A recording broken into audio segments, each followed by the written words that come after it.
Okay, go ahead. So, I've been thinking and I've been reviewing all the Republicans, and I've decided, I've Mm. come to a conclusion Yeah. that out of all the Republican candidates, Yeah.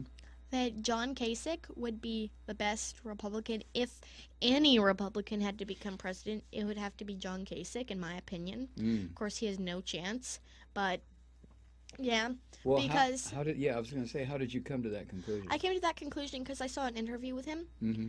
and it said that he supports the Supreme Court's ruling on same-sex marriage, Mm-hmm. and well, he said that he doesn't feel the right to ban Muslims from our country because he doesn't feel like just because they practice a certain religion they aren't terrorists. Mm-hmm. So that's two strike or not. I Mhm. mean two pluses in his favor for you. But if any Republican, like, since John Kasich has no chance, I hope Cruz gets nominated because nobody would vote for him. They wouldn't vote to have, like, a crazy, insane psychopath as president. Well, then they should just vote for Trump. But guess what? What? There was an obituary in the newspaper Yeah. from Donald Trump's cousin, like Gerald Trump or something. I can't remember. Really? And it said, as a proud owner, like, I'm not going to say exactly what he said because I can't remember, but he was like, as a proud bearer of the Trump family name, I hope my cousin doesn't become president. He would ruin our economy and bring bad to the Trump name. His father already did enough of that. We can't let this happen again.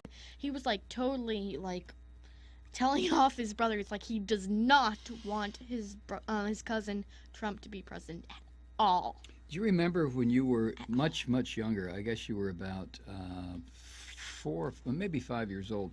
We took you to a political rally. Do you remember? And I held up the sign that said "Cut bonuses, not teachers," and that was the first day. No, Mom... no. We went to a Barack Obama rally. Yeah. And you had the sign that said "Women Women. for Obama." Mhm. What's the difference between then, politically speaking, and now? Well, then, when people said "woman for Obama," they meant like they supported Obama's ways of thinking feminism, because Obama wasn't gender discrimination against females. Mm. But now the women are just voting for Hillary because they feel like a woman president would like give them power and such. But I feel like if we're going to have a woman president, it should be a stronger one, not someone who's so cold as Hillary, because if she was going to represent the females, I think we should have a better representative.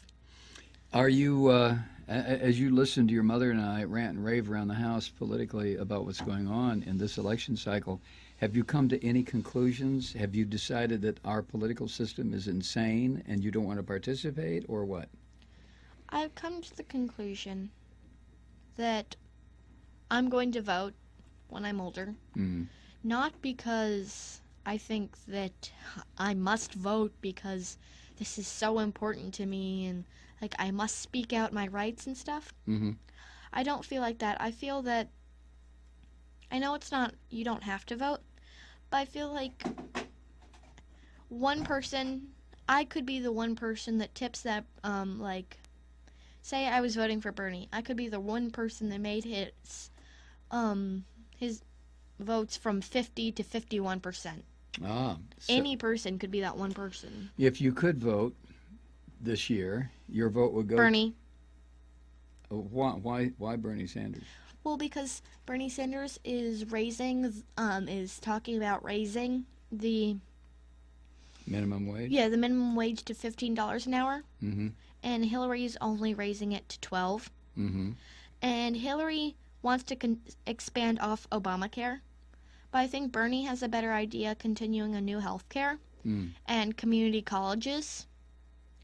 Well, public universities. Public universities, because the minorities, we have bunches of minorities in this country, in this state, all around the world. Mm-hmm. And if we gave them free public colleges, it would hire their chance of being successful in life. Well, Sanders' proposals are not just for minorities; they're for non-minority Everyone. people. Yeah, including you. Or people who need to pay off college loans. Well, I think he would cancel college debt. Mhm. There wouldn't be any college debt if university was free, right? Exactly. Because you wouldn't need a loan to. So you like him for the college thing and the Medicare for all thing. Is there anything And else? the minimum wage. Minimum wage. And I like how he supports the Supreme Court ruling. I think it would be kind of cool that he would be the first Jewish president.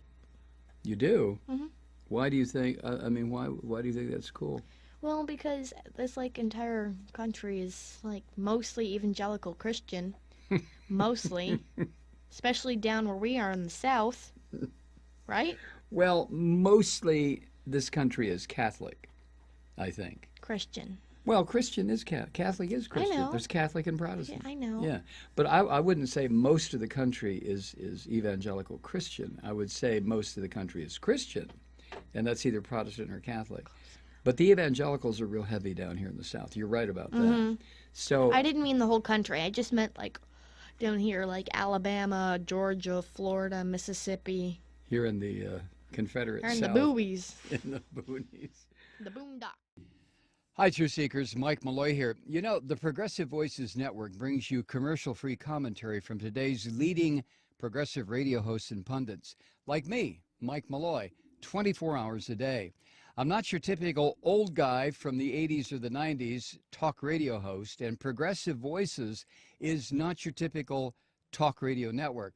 It's a listener-supported nonprofit with no corporate control whatsoever over our broadcast. So hosts like me, Mike Malloy, are free to rant and scream and carry on about whatever we like.